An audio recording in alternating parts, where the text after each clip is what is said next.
Presiden Amerika Serikat Donald Trump mengatakan kepada para stafnya bahwa ia siap mengakhiri operasi militer terhadap Iran bahkan jika Selat Hormuz sebagian besar masih ditutup.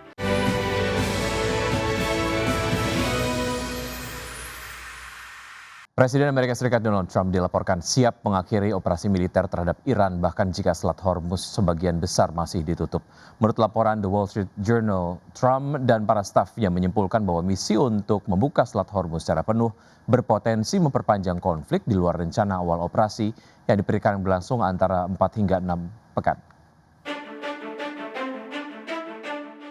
Presiden Amerika Serikat Donald Trump mengatakan kepada para stafnya bahwa ia siap mengakhiri operasi militer terhadap Iran bahkan jika Selat Hormuz sebagian besar masih ditutup. Laporan ini ditulis di Wall Street Journal dengan mengutip sejumlah pejabat pemerintahan Amerika.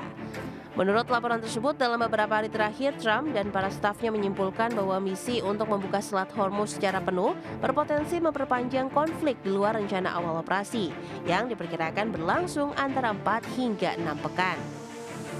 Trump memutuskan bahwa Washington sebaiknya berfokus pada tujuan utamanya yakni membatasi kemampuan Angkatan Laut Iran dan persediaan rudalnya serta meredakan permusuhan yang sedang berlangsung sambil secara bersamaan menekan Teheran untuk memulihkan kelancaran arus perdagangan. Jika upaya tersebut tidak membuahkan hasil, Washington disebut akan mendorong sekutu-sekutunya di Eropa dan negara-negara Teluk Persia untuk mengambil peran lebih besar dalam membuka kembali jalur pelayaran strategis tersebut. Laporan itu juga menyebutkan bahwa Trump masih mempertimbangkan opsi militer tambahan, tetapi langkah tersebut bukan menjadi prioritas utama dalam strateginya saat ini.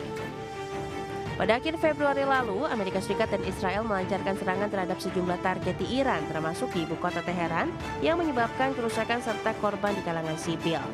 Iran kemudian membalas dengan melancarkan serangan ke wilayah Israel dan fasilitas militer milik Amerika yang berada di Timur Tengah.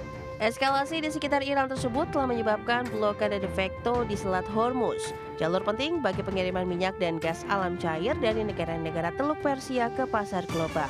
Situasi itu juga berpengaruh terhadap tingkat ekspor dan produksi minyak di kawasan sehingga mendorong kenaikan harga bahan bakar di sebagian besar negara di dunia. Berbagai sumber, IDX Channel.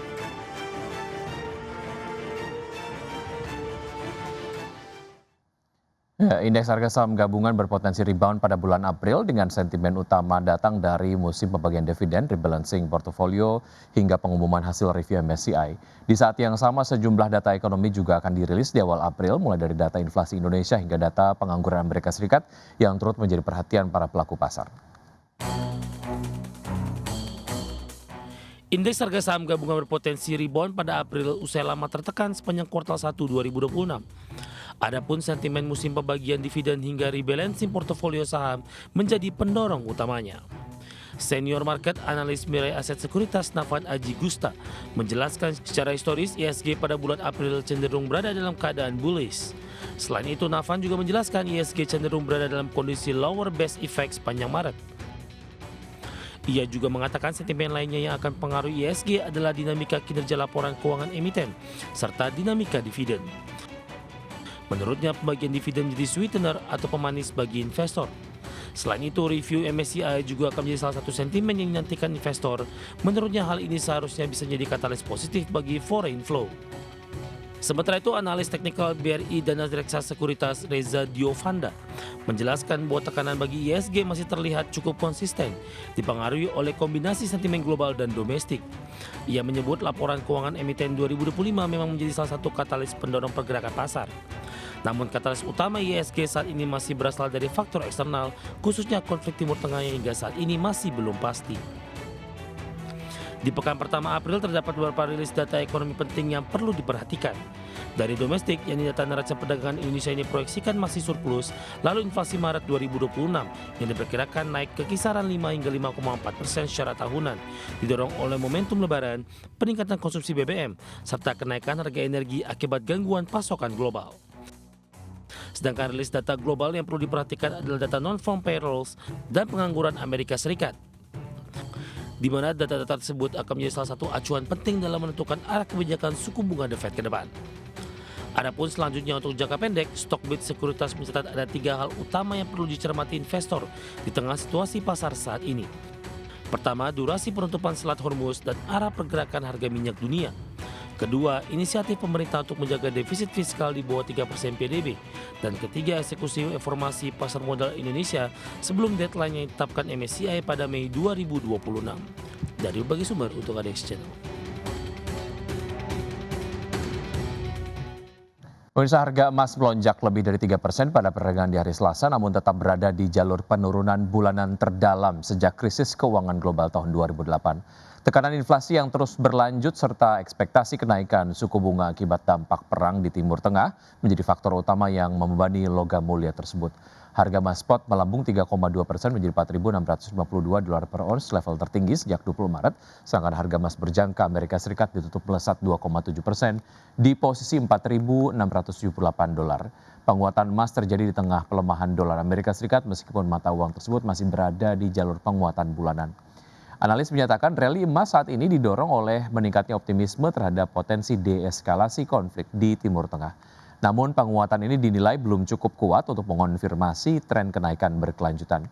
Dalam jangka panjang, tren emas dinilai tetap bullish, didukung oleh faktor fundamental seperti dedolarisasi serta pembelian emas oleh bank sentral.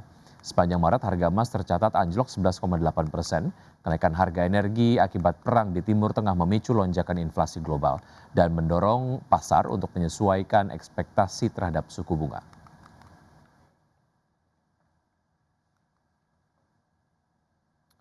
Perusahaan emiten produsen emas PT Aneka Tambang Tbk mencatat pertumbuhan laba tahun berjalan hingga 3 digit mencapai 7,92 triliun rupiah pada tahun 2025. Ya, berdasarkan laporan keuangan, laba tahun berjalan perseroan melonjak 106% dibandingkan raihan tahun 2024. EBITDA juga tercatat naik 56% menjadi 10,51 triliun rupiah. Adapun pertumbuhan profitabilitas tercermin dari laba usaha yang melonjak 180% menjadi 8,4 triliun rupiah. Serta laba kotor yang naik 111% menjadi 13,68 triliun rupiah. Pada saat yang sama, beban keuangan turun 30% menjadi 167,1 miliar rupiah. Direktur Utama Antam, Untung Budi Harto, mengatakan bahwa perusahaan mencatatkan pendapatan dan laba bersih tertinggi sepanjang sejarah didorong oleh penguatan operasional serta lonjakan kontribusi dari segmen emas dan juga nikel. Menurutnya, kinerja tersebut mencerminkan keberhasilan perusahaan dalam menjaga keseimbangan antara pertumbuhan operasional dan pengelolaan keuangan.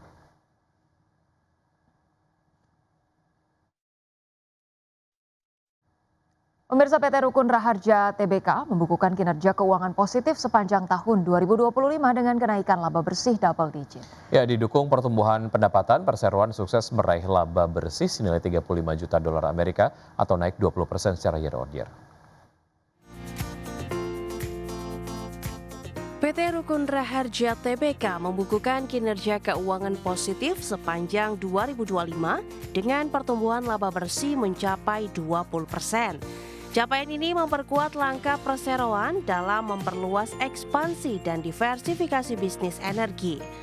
Berdasarkan laporan keuangan, pendapatan perseroan meningkat 5% dari 254 juta US dollar menjadi 266 juta US dollar. Sementara itu laba bersih naik dari 29 juta US dollar menjadi 35 juta US dollar. Didorong oleh kinerja operasional yang solid serta kontribusi aksi korporasi strategis.